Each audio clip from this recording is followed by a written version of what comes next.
Assalamualaikum warahmatullahi wabarakatuh. Halo teman-teman, kali ini kita dari kelompok 8 akan menyampaikan materi tentang siklus-sel dalam mata kuliah Biosel Biomol.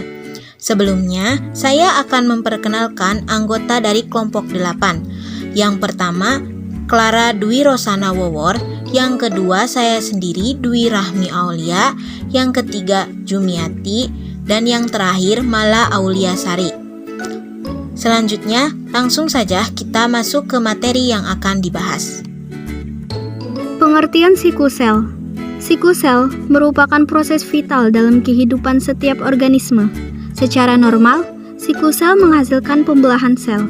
Secara umum, pembelahan sel terbagi menjadi dua tahap, yaitu mitosis, pembelahan satu sel menjadi dua sel, dan interfase, proses di antara dua mitosis. Siklus sel sangat penting bagi kehidupan sel karena di sini terjadi pertumbuhan dan perkembangan sel selanjutnya. Fase-fase siklus sel. Siklus sel memiliki dua fase, yaitu fase interfase dan fase mitotik. Yang pertama, fase interfase atau istirahat, yaitu sel tidak membelah tetapi melakukan persiapan untuk pembelahan dengan aktivitas menyalin kromosom dan sentrosom, menghasilkan protein dan organela. Interfase memiliki 3 subfase, yaitu subfase G1, subfase S, dan subfase G2. Yang kedua, fase mitotik atau membelah. Fase berlangsung 2 jam, terdiri dari karyokinesis atau mitosis dan sitokinesis. Proses mitosis dan meiosis. Proses mitosis. Mitosis terdiri dari karyokinesis atau mitosis dan sitokinesis. Karyokinesis atau mitosis adalah proses membagi materi genetik dan pembelahan sel yang terjadi dari beberapa tahap, yaitu protofase, metafase, anafase, serta telofase. Sedangkan sitokinesis merupakan proses membagi sitoplasma dan menjadi dua sel. Proses mitosis. Yang pertama, tahapan profase. Pada tahapan ini, membran inti mulai rusak menjadi bagian-bagian kecil atau fragmen, dan benang-benang kromatin memadat menjadi kromosom. Tahapan yang kedua, metafase. Kromosom berjejer pada bidang pembelahan. Tahapan yang ketiga, yaitu anafase. Pada tahapan ini, kromatid saudara dari setiap pasangan memisah menuju kutub yang berlawanan. Dan pada akhir anafase kedua, kutub sel memiliki kromosom yang jumlahnya sama. Tahapan yang keempat yaitu telofase. Membran inti mulai kembali bergabung dan kromosom mulai merenggang. Proses yang kedua yaitu proses meiosis. Pembelahan sel secara meiosis atau pembelahan reduksi menghasilkan 4 sel anak. Masing-masing sel anak memiliki jumlah kromosom setengah dari kromosom sel induk. Meiosis terjadi di alat reproduksi atau pembentukan gamet.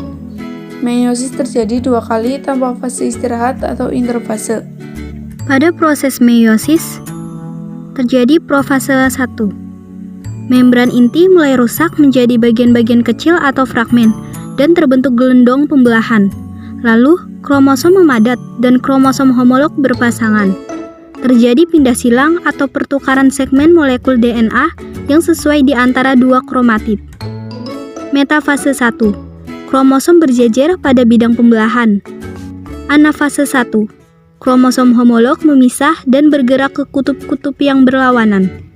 Telofase 1. Kromosom homolog memisah dan bergerak ke kutub-kutub yang berlawanan. Lalu membran inti mulai terbentuk kembali. Sitokinesis menyebabkan terbentuknya 2 sel anakan yang bersifat haploid.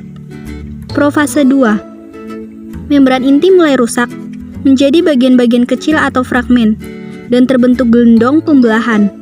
Lalu kromatid mulai bergerak ke bidang pembelahan. Metafase 2. Kromosom berjejer pada bidang pembelahan. Anafase 2. Di sini kromatid terpisah dan bergerak ke kutub-kutub yang berlawanan. Telofase 2. Nukleus terbentuk, kromosom merenggang, dan sitokinesis terjadi. Pengaturan siklus sel. Waktu dan laju pembelahan sel merupakan hal yang terpenting untuk pertumbuhan, perkembangan, dan pemeliharaan yang normal. Mekanisme peraturan siklus sel sebagai berikut. 1. Sistem pengontrolan molekuler menggerakkan siklus sel. 2. Isyarat internal dan eksternal membantu mengatur siklus sel. 3. Sel kanker telah lepas dari pengontrolan siklus sel. Baik teman-teman, sekian penjelasan materi dari kami. Bila ada salah dan kurang, mohon dimaafkan. Terima kasih. Wassalamualaikum warahmatullahi wabarakatuh.